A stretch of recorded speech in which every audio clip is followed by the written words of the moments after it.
친절한 시사, 시원한 통찰, 노영희의 출발 새 아침, 슬기로운 인터뷰.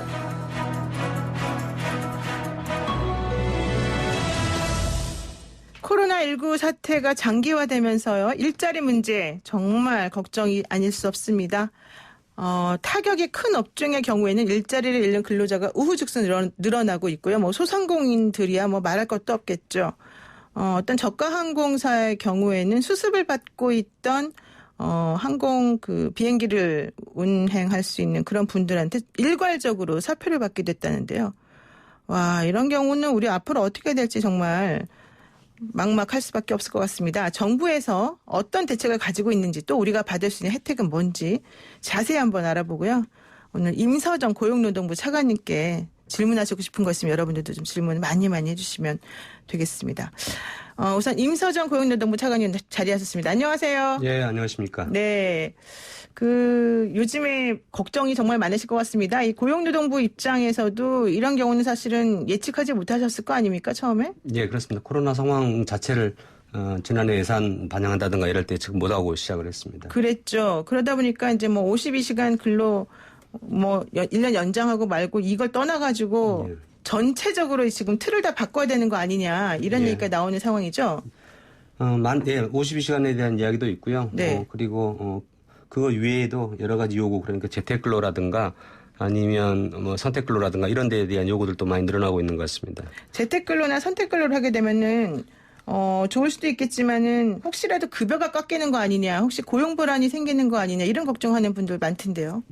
재택근로나 선택근로는 근로를 하는 거니까요. 네. 휴직이나 휴업하는 것과 다르게 재택근로는 일을 하는 거, 선택은 근로 시간대를 본인이 선택하는 거기 때문에 그건 상관없는 거고요. 기업하고 상주하고 맞춰서 하면 되는 거고, 코로나 사태 때문에 그간은 별로 필요성에 대한 부분이 부각이 안 됐는데 이제는 보니까 출근 시간대를 좀 조절할 필요도 있지 않습니까? 같은 시간대 출근하면은 사람들이 밀집되기 때문에 그런 부분도 있고, 재택근로도 시설이 갖춰져 있다든가 아니면 장비가 갖춰져 있는 경우는 집에 가서 할 수 있기 때문에 특히 이제 콜센터에 근무하신 분들에 대한 요구들이 그렇게 많이 있었습니다. 그런데 제가 이제 중소기업 사장님들을 좀 만나서 얘기를 들어보니까 우리는 원래 업무 특성상 재택근무나 이런 거는 당연히 안 되는 회사다라든가, 예. 내지는 재택근무를 하더라도 여러 가지 인프라 같은 것들이 갖춰져야 되는데 그런 것들이 없기 때문에 불가능하다라든가, 예. 또 실제 우리 근로자가 집에서 일을 하는지 안 하는지 불안하더라, 또 이 그러니까 근로의 질이 떨어지더라, 이런 얘기 많이 하시더라고요. 예. 그런 경우는 어떻게 해결이 될까요? 하루아침에 되는 것은 아닌데요. 근데 이 상황 때문에 그간에는 어쨌든 사무실에서 나와서 일하는 게 당연하다라고 생각을 해서 재택근무에 대한 고민을 안 했던 것 같고요. 아주 일부 예의줄 집에서 가공 업무를 하는 정도 수준이었던 것 같은데, 이런 상황이 되고 보니까 오히려 재택근무가 좋겠다, 낫겠다라는 생각을 하는 경우도 있고요. 장비나 시설들이 기존에 있던 정보통신망을 이용해서 하는 경우는 쉽게 접근이 가능한데 또 그렇지 않은 경우도 있는 것 같습니다. 다만 이제 사용자 입장에서 보면 근로자들이 집에서 일을 제대로 할 수 있을까에 대한 불안도 있을 수 있고요. 근데 일에 따라서는 아주 근로 시간 자체를 관리하는 경우도 있지만 일의 완성도를 따지는 경우도 있지 않습니까? 이런 경우는 조금 더 집에 가서 하더라도 조금 더 나을 것 같고요. 그다음에 근로 시간을 관리하는 방식도 요즘에는 어떻든 정보통신망을 이용하면 또는 컴퓨터나 인터넷을 통해서 관리할 수 있기 때문에 그런 것들을 고민하면 답이 조금 나올 수 있고요. 일률적으로 말하기는 조금 어렵습니다.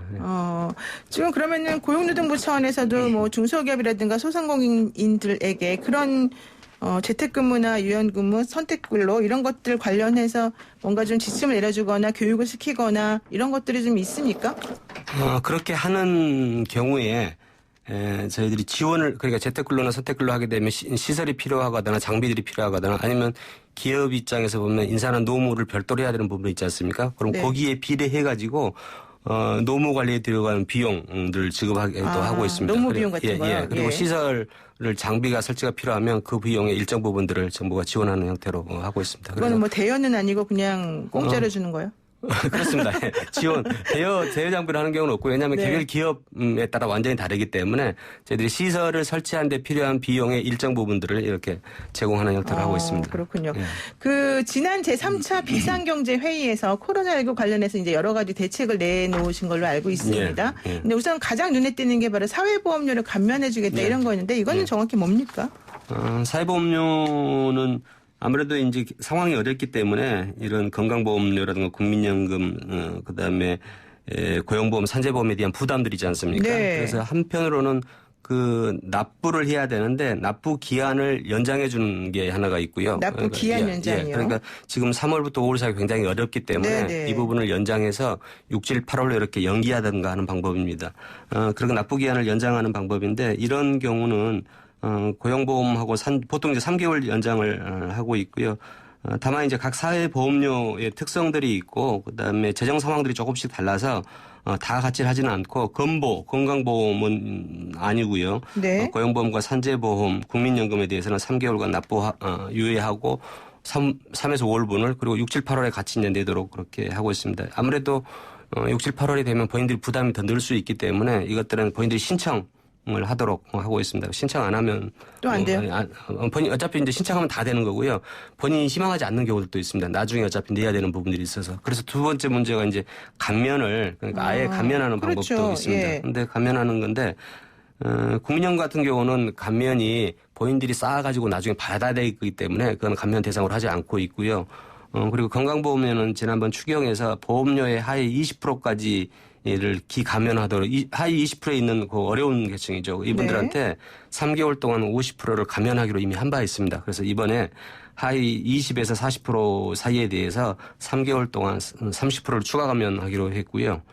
그리고 산재보험 같은 경우도 6개월 동안 30%씩 감면하기로 했습니다. 다만 고용보험은 지금 실업급이라든가 이런 것들이 계속 나가고 있는 가장 많이 써야 될 때이기 때문에 감면 대상에서 제외했습니다. 그러니까 우리나라 사회보험은 일단 산업재해보상보험이 있고 국민건강보험, 노인장기요양보험, 국민연금, 고용보험 등이 있는데 이 중에서 건강보험은 지금 빠졌고 우리 지금 말씀하신 대책 중에서는요. 아니 감면도 감면의 대상이 되는 거죠. 감면 대상은 됩니까? 그러면 감면의 대상까지는 되고 제가 지금 말씀드린 그런 종류의 보험들에 대해서는 납부 기한을 3개월 신청만 하면 연장해 줄 수가 있고 또 일부 하위 소득 20%에서 40%에 이르는 분들에 대해서는 건강보험을 3개월간 50% 감면해 주는 거죠. 이 하위 20%는 50%고요. 근데 20에서 40%는 30%입니다. 그리고 산재보험은 6개월 동안 30%씩 감면합니다. 근데 감면하는 부분은 누구나 다 혜택을 받는 거기 때문에 본인이 신청하지 않아도 일괄적으로 저희들이 부과할 때 감면해가지고 고지서를 부과합니다. 그러니까, 아예 고지서에 적게 나오는군요. 그렇습니다. 걱정 안 하셔도 되고요.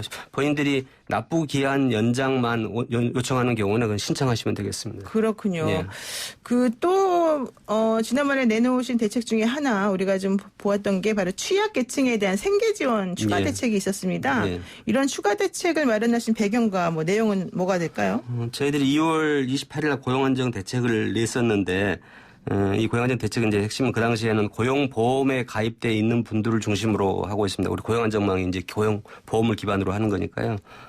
그런데 고용보험에 가입하지 못한 분들이 또 많고 또 고용보험에 가입했다 하더라도 영세사업체 같은 경우에는 유급휴업을 줘야 되는데 그렇지 못하게 하는 경우들이 있거든요. 그러니까 무급휴업을 한다든가 무급휴직을 준다든가 아니면 자영업자나 특고 프리랜서 이런 분들은 고용보험 틀 밖에 있기 때문에 추가적인 재원을 만들지 못한 부분도 있고 또는 기존에 있던 대책이라 하더라도 이 부분들에 대해서 특수하게 더 배려하는 형태의 대책들을 정책들을 세밀하게 짜지 못했었습니다. 그래서 이번에 그런 부분들에 대해서 만들게 된 겁니다.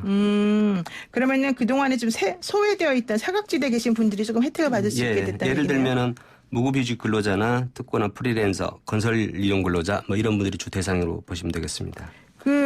좀 전에 이제 우리 차관님 말씀하신 거 관련해서요. 1793 쓰시는 애청자분이 중소기업입니다. 그런데 어떤 지침도 받은 적이 없는데 어떻게 하라는 말입니까? 이런 질문하시네요. 홍보들을 중소기업 중앙회라든가 소상공인회라든가 이런 것들을 통해서 홍보가 내려가고 있고요. 제가 생각할 땐 인터넷을 이제 대책을 만들면 세부적인 부분들이 정부가 우선 주요 대상과 그다음에 예산의 규모와 그다음에 언제 할 것이라는 것을 발표를 하는 거기 때문에 그 발표를 기반으로 해가지고 구체적인 계획을 세워서 아마 내려갈 겁니다. 근데 그거는 어떻든 뭐 길게 할 수는 없기 때문에 대부분 4월 1일로 시행할 수 있도록 노력을 하고 있고요.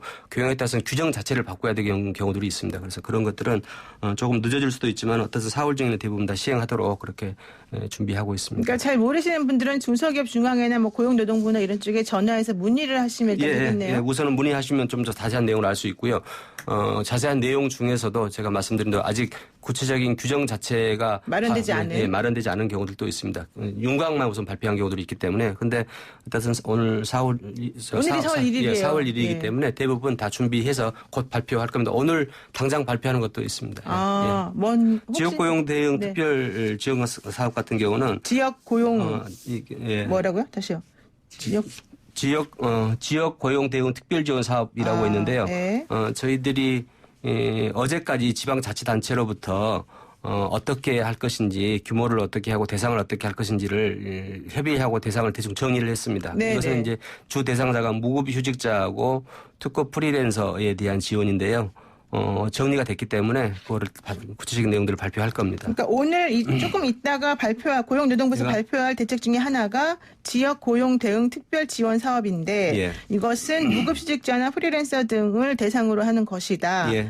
조금 있다가 구체적인 내용 나올 예. 것이니까 좀 기다려달라. 예. 개요는 제가 오늘 논의하는 과정에서 조금 더 말씀드리도록 하겠습니다. 예, 좋습니다. 예. 그 미국에서는 또 이런 게 있더라고요. 그 신규 실업수당 신청 건수가 폭증을 하고 있고 예. 또 유럽 및 미국의 소비 감소 여파로 아시아 국가에서 원래 보통 제조업을 해서 이렇게 그쪽으로 보냈던 것들이 예. 뭐 좀 문제가 된다 이런 얘기 나오면서 이제 도미노 현상처럼 예. 우리나라와 같은 곳에 대규모 실업 우려가 이 저쪽 서방 세계에서 잘 안 되는 것 때문에 발생할 수 있다 이런 얘기 나오거든요. 예. 이거 어떻게 봐야 돼요? 우리나라는? 우선 어떻든 경기가 너무 안 좋은 것 같고요. 네. 코로나19는 수요와 공급이 동시에 충격을 지금 주고 있고 수요와 공급이 동시 충격이다. 그다음에 실물과 네. 금융도 복합적으로 나타난 데다가 이게 우리나라만의 문제가 아니고 그렇죠. 전 세계적인 문제이기 때문에 상당히 걱정을 많이 하고 있습니다. 그리고 이게 이제 코로나19 방역과 관련된 문제지 않습니까? 네. 방역 문제가 언제 끝날지에 대해서 지금 미지수인 거고 그 방역 문제가 끝난 다음에도 고용은 시간을 두고 회복되는 거기 때문에 상당 기간 좀 걸릴 것 같은 생각이 듭니다. 다만 이제 미국은 거의 뭐 한 달 사이에 실업자가 폭발적으로 지금 10배 가까이 증가를 네. 해버렸는데 우리하고 시스템은 조금 다릅니다. 그러니까 미국은 해고를 굉장히 쉽게 할 수 있지 않습니까? 그래서 기업이 상황이 어려우면 당장 내일 나오지 말아달라 이런 용도로 요청을 하게 되고 바로 그게 이제 합적인 실업이 연결되는데 저희 같은 경우는 저희가 고용유지지원금을 발표를 했지 않습니까? 이런 네. 식으로 실업 상황 경영이 어렵다 하더라도 바로 근로자를 해고해서는 안 되고 고용유지 지원금 같은 걸 정부가 지원을 해줄 테니 근로자가 경기가 회복될 때까지 기업 사정이 나아질 때까지 같이 합시다. 이런 형태의 제도들을 가지고 있습니다. 그리고 그것도 안 되면 그 상황에서 이제 실업을 하게 되는데요. 그래서 그 일정한 정부가 품고 있는 또는 이 같이 기업이 품고 있는 시간들을 가지고 있기 때문에 일정 사회 안전망이 좀 다른 거죠. 그래서 미국처럼 이렇게 급작스럽게 갑자기 증가하지는 않을 걸로 생각합니다. 다만 이제 IMF 때도 거의 8% 7% 이렇게 취업률이 올라갔기 때문에 우려는 할 수 있습니다만 그 정도까지는 그렇게 안 되도록 저희들이 고용유지금도 대폭적으로 좀 발표를 하고 있고요. 그다음에 국내 수요가 살 수 있도록 지금 뭐 항공이라든가 운송이라든가 관광 산업들 이런 것들이 많이 주고 음식 숙박업이 많이 어려우지 않습니까? 예. 이런 부분을 살 수 있는 수요 대책들을 정부가 같이 내고 있고 또 기업들이 당장 어려움을 겪고 있는 경우에 소상공이라든가 소규모 기업들에 대한 경영 안정 자금도 같이 제공을 하고 있기 때문에 미국처럼 그렇게 안 될 수 있도록 노력을 하도록 하겠습니다. 그러니까 이제 미국이나 이런 그 유럽이나 이런 쪽에서는 해고가 쉽고 해고돼도 사실 어떤 구체적으로 무슨 구제를 꼭 받아야 되고 이런 게 아니지만 우리나라 같은 경우에는 그런 경우에도 구제받을 수 있는 일단 제도가 먼저 마련되어 있다. 그리고 실제 중소기업이나 소상공인들이 함부로 그렇게 해고하거나 이렇게 못하도록 사실은 고용유지지원금이라고 하는 것을 이미 지원을 하고 있다. 그리고 실질적으로 그 비중이 많이 사용들 하고 계시고요. 저희가 1차 대책, 2차 대책 그리고 추가적으로 계속 발표하는 것들은 네. 그런 경기 상황들이 바로 고용의 악화, 실업으로 확산되지 않도록 그래서 막고 있는 거기 때문에 어쨌든 완충작용을 할 수 있을 걸로 보고 있습니다. 지금 저희가 사실 이제 고용보험 같은 거를 들잖아요. 보통 예. 그 고용주들이. 예. 그러면은 뭐 해고되거나 이런 분들은 오히려 실업급여를 한 3개월 정도, 6개월 정도 받을 수 있지 않습니까? 예. 그럼 그런 것들도 이미 이런 정책 속에 녹아들어 있다고 보면 되겠네요. 예, 좀 단계적으로 생각하시면 될 것 같은데 제가 아까 말씀드린 가급적이면 기업 내에서 해고되지 않은 상태에서 하도록 있는 거고요. 되고, 그리고 예. 그 기간에 경기가 좋아지거나 아니면 기업별로 회복이 좀 될 수 있도록 하는 거고요. 기업 입장에서도 물론 단순한 일자리도 있겠지만 숙련이 있는 근로자들이 기업을 따라하는 것은 별로 좋은 것만 아니기 그렇죠. 때문에 일단 예. 기업에서 품고 있는 거고요. 그게 어려워서 실업 형태로 나오게 되면 실업급여를 통해 가지고 기간별로 그 기간 동안에 다른 것들을 준비할 수 있도록 구직을 새롭게 할 수 있도록 이직을 할 수 있도록 도와주는 그런 장치를 하고 있습니다. 구직도 연결시켜줍니까? 고용센터, 고용복지플러스센터가 전국에 있는데 100개 이상이 있기 때문에 거기에서 직접 방문하셔도 되고 아니면 인터넷을 통해 가지고 각종 정보들을 보시면 워크넷이라는 게 있거든요. 거기서 이제 확인이 가능하고 있습니다. 다만 이제 요즘에는 사람을 구하는 구인자보다는 직장을 구하는 구직자가 그렇죠. 더 비율이 더 높기 때문에 예. 쉽지는 않지만 그래도 최선을 다해서 찾아보고 같이 노력하면 될 것 같습니다. 지금 우리가 이제 정부가 추경을 지금 얘기를 했지 않습니까? 그래서 1차 추경이 11조가 이제 넘고 2차 추경 얘기한다는데 그러면 이번에 그 고용노동부에도 이 추경과 관련해서 예산안이 더 추가로 편성된 게 있어요? 아닙니다. 이번엔 긴급재난지원금 중심으로 제가 하는 걸로 알고 있고요. 지금 당장 2차 추경, 이번에 추가 대책하는 부분들은 기존의 추경에 반영돼 있거나 아니면 고용보험 기금 운용 계획을 변경해 가지고 쓸 수 있는 돈이기 때문에 네네네. 지금 당장 2차 추경안에 어떤 뭘 넣지는 않았습니다. 그 아이들 이제 엄마 아빠가 일할 때 아이들 계약을 못 하고 있으니까 돌봄 문제가 생기지 않습니까? 예. 이런 경우 근로자들이 활용할 수 있는 제도 같은 게 있어요? 저희들이 금년 1월부터 가족 돌봄 휴가를 쓸 수 있도록 제도를 만들었는데요. 가족 돌봄 휴가는 1일 단위로도 쓸 수 있고 10일 동안 10일간 쓸 수 있도록 되어 있고 대신 이제 무급으로 되어 있습니다. 그럼 본인들이 집안에 무슨 환자가 있거나 코로나처럼 이렇게 이런 가족을 돌볼 필요성이 생겼을 때 요청하는 거고요. 다만 이런 것 갑자기 이런 상황들이 발생하기 때문에 상황이 어려운 분들한테는 이렇게 가족 돌봄 휴가를 신청하는 것 자체도 좀 어려울 수 있어서 가족 돌봄 휴가를 한 경우에 가족 돌봄 비용을 정부가 이번에는 제공하는 걸로 그렇게 했습니다. 그래서 1일 5만 원. 1일 5만 원. 예. 그리고 5일간 지원을 하는 거고요. 부부 같은 경우 각 25만 원씩 50만 원까지 하고 있습니다. 이게 시행을 한 지가 3월 16일부터 그러니까 가족 돌봄 휴가는 1월 1일부터 쓸 수 있었지만 네. 코로나 상황이 발생한 이후에 네. 저희가 3월 16일부터 이걸 쓸 수 있도록 왜냐하면 그때 이제 학생들 방학 연기하고 이런 문제들이 있어가지고 했는데 시행 열흘 만에 3만 6천 건 정도가 그러니까 지급을 요청을 했거든요. 꽤 많은 숫자인 것 같습니다. 그러니까 가족 돌봄 휴가도 신청할 수 있지만 이건 무급이고 예. 실제 1일 5만 원 정도씩 5일간은 또 돈을 또 신청할 예. 수 있다. 좀- 잠깐만 아직 시간이 없는데요. 하나만 10초만 대답해 주세요. 사실 고용대란 올 거라 이런 예측까지 나오는데요. 이번 정부 이겨낼 힘이 있을까요? 정부가 아까 간단하게. 말씀드린 대로 사회 안전망을 갖추고 있고 네. 그다음에 단계적으로 대책들을 계속 발표해서 돕고 있기 때문에 고용 대란을 최대한 막을 수 있도록 그렇게 노력하고 있는 상황입니다. 예, 알겠습니다. 오늘 말씀 여기까지 듣겠습니다. 고맙습니다. 네, 감사합니다. 네, 지금까지 임서정 고용노동부 차관과 말씀 나눴습니다.